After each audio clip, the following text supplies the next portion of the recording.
quite often when people come into a gym, they're either riding a bike as a warm-up, or they might be joining a spin class, or you might even be taking a leisurely ride outside. We're going to talk about how we need to set the bike up correctly so that we don't hurt our knees, so that we engage our core and we get the maximum benefit from our workout.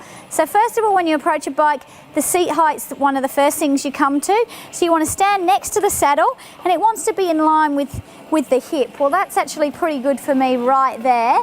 Handlebar height, if there's no back issue, you want to have the handlebars just slightly higher than the saddle, but not too high, just slightly higher than the saddle. Lots of bikes have a forward and aft positioning here at the back of the bike where you can move the saddle forward or backward. That position often isn't changed for most people, but it's actually a crucial position to prevent injuries of the knees and to give a nice elongation through the spine, nice connection to the abdominals. So I'm going to hop on the bike and see how that forward-aft positioning is. So when you get onto a bike, once you get yourself on, some of the bikes may have cages to lock your feet in, and some may just be simple pedals that you put your feet onto. You can tell if the height's right straight away by having a look at your extended leg. You want to have here just a 5-degree bend in the leg. So the leg doesn't want to be locked out straight, but you don't want to have the seat too low that you've got a lot of knee bend. Otherwise you're going to take a lot of pressure in the knee. So a 5-degree bend, perfect for me.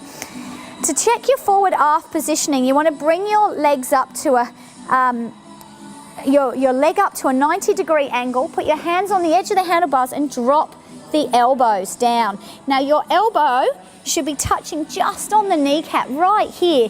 That's going to mean that I'm the right distance from my saddle.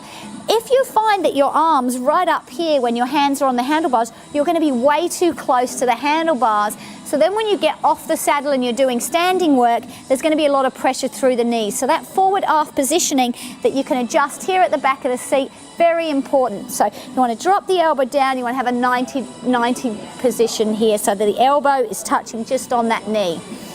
Perfect riding position. This bike's set up perfectly for me. You'll start to pedal. As you're pedaling, you always want to draw your knees slightly in, and you always want to be pushing your tailbone towards the back of the saddle, extending up through the crown of the head so you can have a straight line from the tip of your head to your tailbone.